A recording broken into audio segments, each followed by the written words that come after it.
திரு சரவணன், ராகுல் இதற்கு முன்பு பேசிய பேச்சுக்கள், ஒரு பேச்சில் அவர் தண்டிக்கப்பட்டார், ஒரு பேச்சில் அவர் நிபந்தனையற்ற மன்னிப்பு கேட்டார். அப்போ ராகுலுடைய பேச்சுக்களுக்கான வேலிடிட்டி என்ன? அவர் சொல்லுவது உண்மையா, பொய்யா, கற்பனையா, அவதூறான்ற எல்லாமே சேர்ந்து தானே வருது. அவர் சொல்ற எல்லாத்தையும் அப்படியே எடுத்துக்க முடியுமா இன்னைக்கு? இல்ல, இப்போ அவர் பேசுறது எப்படிப்பட்ட கருத்துக்கள் அப்படின்றதுதான் இன்னைக்கு பாஜகவை 240 கொண்டு போய் நிறுத்தி இருக்கிறது. இது ஏதோ மந்திரத்தில் மாங்காய் போல விழவில்லை.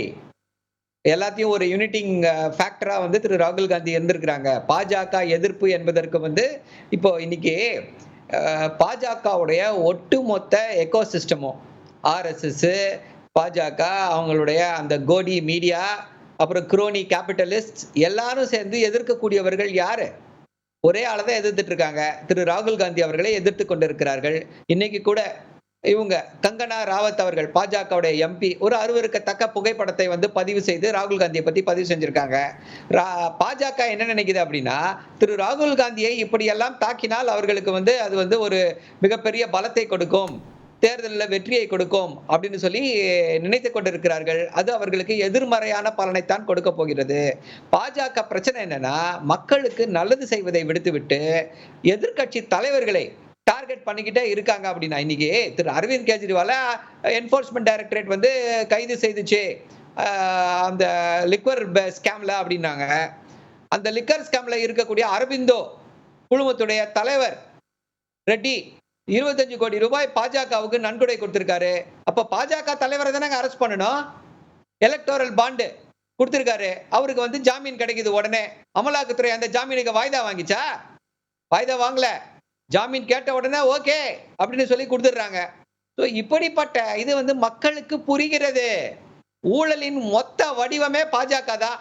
தேர்தல் பத்திரங்களின் மூலமாக அதே மாதிரி நாகராஜ் என்ன கேட்டாரு, பாஜக மேல எத்தனை வழக்குகள் இருக்கு இது மாதிரி சொல்லுங்க. பாஜக ஆட்சியில இருக்காங்க, எந்த வழக்கு அவர்கள் பதிவு செய்து இப்போ இடி போய் பாஜகவிற்கு எதிராக ஒரு கம்ப்ளைண்ட் கொடுத்தா விசாரிச்சிருவாங்களா? உங்களுக்கு கணக்கு தானே, அதுக்கு தானே எக்ஸாம்பிள் கொடுத்தேன். 8 கோடி ரூபாய் அப்படியே கண்ணு முன்னாடி அல்வா மாதிரி கைப்பற்றினார்கள் பாஜக MLA வீட்டுல. எப்ப ஜாமீன் கிடைத்தது அவருக்கு? அன்னைக்கு சாயந்தரம் ஜாமீன் கிடைத்தது. அமலாக்கத்துறை அவரை கைது செய்ததா? 8 கோடி கைது செய்ததா? இல்ல. ஏன்? ஏன்னா அவர் பாஜகவில் இருக்கக்கூடிய ஒரு புனிதர். பாஜகவுடைய வாஷிங் மெஷின் அவரை உடனடியாக வெளுத்து வெளியே தள்ளிவிடுகிறது. அதுதான் இங்க இருக்கக்கூடிய பிரச்சனை. ஊழல் ஊழல் என்றாங்களே பாஜக, இன்னைக்கு தினந்தோறும் ஒரு இது கீழே உடைந்து கொடுக்கிறது. பாலங்க இது ஏர்போர்ட்ல கூரை இடிந்து விழுகிறது. தண்ணி டெல்லியில புதிய பாராளுமன்ற கட்டிடம் பக்கெட் வச்சிருக்காங்க. அது பாரதிய ஜனதா பார்ட்டியா, பக்கெட் ஜனதா பார்ட்டியா என்று தெரியவில்லை என்று எல்லாரும் ஏளனம் செய்து கொண்டிருக்கிறார்கள். இதுக்கு யார் காரணம்? ஒட்டுமொத்த இதுவும் ஒரு குஜராத் கான்ட்ராக்டருக்கு கொடுத்திருக்கிறாங்க. இவ்வளவு பெரிய இத நம்ம இங்க கட்டணும். இங்க செக்ரட்டேரியட் கட்டணும். அதற்கு குளோபல் டெண்டர் எப்போ 2009 8ல குளோபல் டெண்டர் வாங்கணும். இங்க குஜராத்தில் இருக்கக்கூடிய ஒரு கான்ட்ராக்டருக்கு விட்ட உடனே வெள்ளத்தில் அடித்து செல்லாத குறைதான் புதிய பாராளுமன்ற கட்டிடம் தண்ணீர் ஒழுகி கொண்டிருக்கிறது. இப்படி ஊறி திளைத்தது யார் அப்படின்னா பாஜக தான். அதை மக்கள் உணர்ந்து கொண்டிருக்கிறார்கள். இப்ப இனிமேல் வரக்கூடிய தேர்தல்கள்ல பாருங்க, பாஜக எப்படி ஆட்சியை கலைத்தது இந்திரா காந்தி அம்மையார் அப்படின்னாங்க. திரு அரவிந்த் கெஜ்ரிவால் சொல்லியிருக்காரு, 500 MLA-க்களை கடந்த 10 வருடங்களிலே பாஜக விலைக்கு வாங்கி இருக்கிறது. 5000 கோடி ரூபாய் கொடுத்துன்னு சொல்லி அரவிந்த் கெஜ்ரிவால் குற்றச்சாட்டு சுமத்தி இருக்கிறார். இது உண்மையா இல்லையா? கேட்போம். ஜெயிக்காத இடத்துல ஆட்சியை கலைக்க முடியாது. SR பொம்மை வழக்கு நடுவில் நிக்குதுன்றதுனால MLA-க்களை விலைக்கு வாங்கி ஆட்சியை அகற்றிய அவலத்தை நிகழ்த்தி காட்டியது பாஜக. அது திருமதி இந்திரா காந்தி செய்ததை விட படு மட்டமான விஷயம். கேப்போம். திரு JK நாகராஜ், பாஜக வாஷிங் மிஷின் எஃபெக்ட் தான் இன்னைக்கு உங்களை 240 சீட்ல நிப்பாட்டி இருக்கின்றார். இல்ல, சரவணன் பாலத்தை பத்தி பேசுறாரு, அதை பத்தி எல்லாம் பேசுறாரு. நேற்றைய செய்தி, இன்றைய செய்தி, கொள்ளிடம் ஆற்றில் கட்டப்பட்ட தடுப்பு அணை காணாமல் போய்விட்டது. ஒரே மாசம், ஒரு மாசத்துல கட்டப்பட்ட 6 கோடி தடுப்பு அணை காணாமல் போய். அது தடுப்பு அணை அல்ல, தடுப்பணை அல்ல. அது வந்து அந்த பாலத்தில் இருக்கக்கூடிய இதை போடுறதுக்கு மணல் அரிக்காமல் இருப்பதற்காக போடப்பட்டது. அவர் தெரியாம பேசாதீங்க. அதுக்கு பேர் தான் தடுப்பணை. அதுக்கு பேர் தான் அணைக்கட்டு. தெரியல எத்தனை பாலங்கள் போச்சு? 15 பாலங்கள். இல்ல இல்ல இப்படி அதுக்கு எல்லாம் பேர் தான் தான் அணைக்கட்டு. திமுகவுல அதுக்கு பேர் தான் அணைக்கட்டு. அதுக்கு பேர் தான் தடுப்பணை. 6 கோடி ரூபாய் கட்டது காணாம போயிடுச்சு. எங்க தலைவர் கேட்டாரு அணையை காணோம் கிணத்து காணோம் மாதிரி தடுப்பணையை காணோம் கேட்டார் சரவணன்.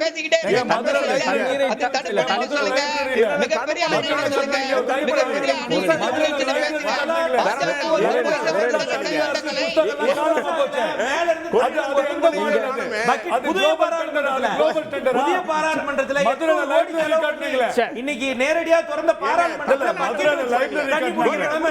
மழையில வெள்ளம் வந்து ஒரே ஒரு இந்திய நாட்டு பிரதமர் சொல்றாரு மிகப்பெரிய பழமை வாய்ந்தது இல்லையா? புதிய பாராளுமன்றத்துல பக்கெட் வச்சு பிடிக்கிறாங்க.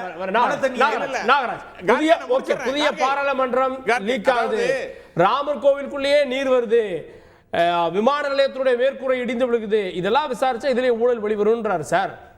இதெல்லாம் காங்கிரஸ் ஆட்சியில் நடந்த நீங்க தாராளமா நடவடிக்கை எடுங்கன்னு சொல்றோம்.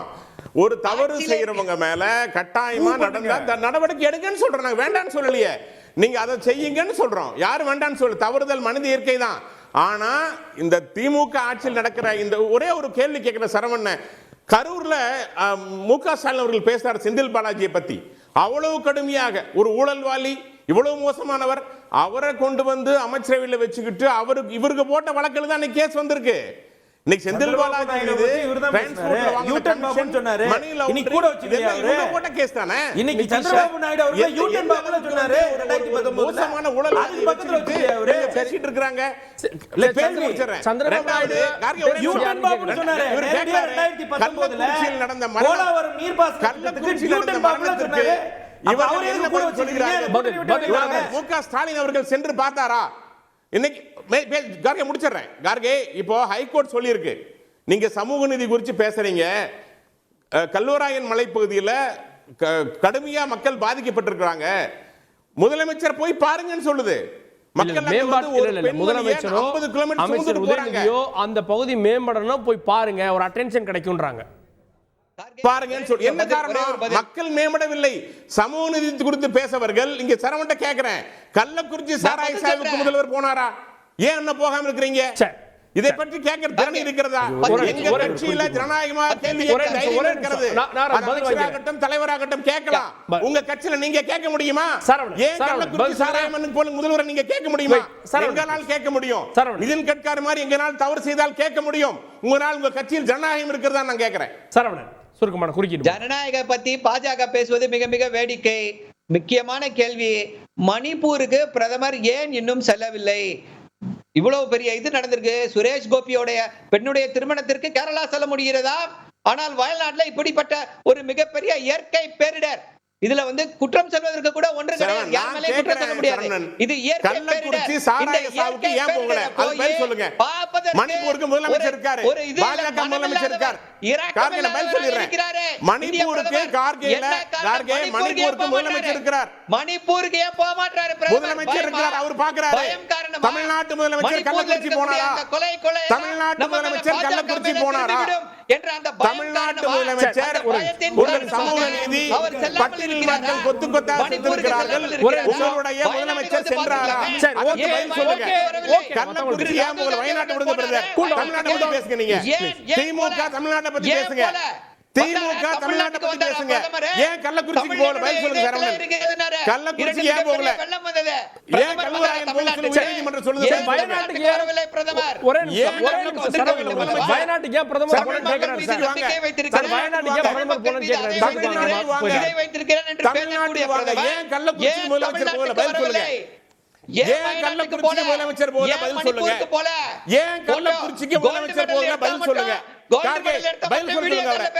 அவர் பதில் சொல்ல சொல்லுங்க. ஒரே நிமிஷம் தமிழ்நாடு பதில் சொல்ல சொல்லுங்க. சரி, ஓகே. கார்கே அவர் பதில் சொல்ல சொல்லுங்க. அவர் உங்களுக்கு கேள்வி எழுப்பி இருக்காரு. கார்கே அவர் பதில் சொல்லு. கள்ளக்குறிச்சிக்கு ஏன் முதலமைச்சர் போகல? கள்ளக்குறிச்சிக்கு ஏன் முதலமைச்சர் முதல்ல போகல? மணிப்பூருக்கு போயிட்டு வாங்க சார். அப்புறம் கள்ளக்குறிச்சி போய் சாவுங்க. மணிப்பூருக்கு போயிட்டு வாங்க முதல்ல. அதாவது முதல்ல மணிப்பூர் போயிட்டு வாங்க, வயநாடு போங்க. சொல்றீங்களா இது தலைப்பே இல்லைங்க. தலைப்பை ஒட்டி விவாதத்தை இன்றைக்கு வயநாடுல எவ்வளவு பெரிய துயர சம்பவம் நடந்திருக்குது, அது குறித்து என்ன பேசுறீங்க? ஓகே பாத்துக்கிறாரு. ஓகே ஓகே நீ கள்ளக்குறிச்சி குறித்து சொல்லுங்க. ஓகே திரு இப்ராஹிம் கார்கே நீங்க பதில் கேளுங்க கார்கே. இல்ல, கள்ளக்குறிச்சி அவர் ஏன் கேள்வி கேட்கறாரு, நீங்க கேள்வி கேட்கறீங்க. நீங்க பதில் சொல்லுங்க. ஏன் மணிப்பூருக்கு போல? கேள்வி ஏன் போல மணிப்பூருக்கு? பயமா? மணிப்பூருக்கு முதலமைச்சர் மணிப்பூருக்கு ஏன் போல?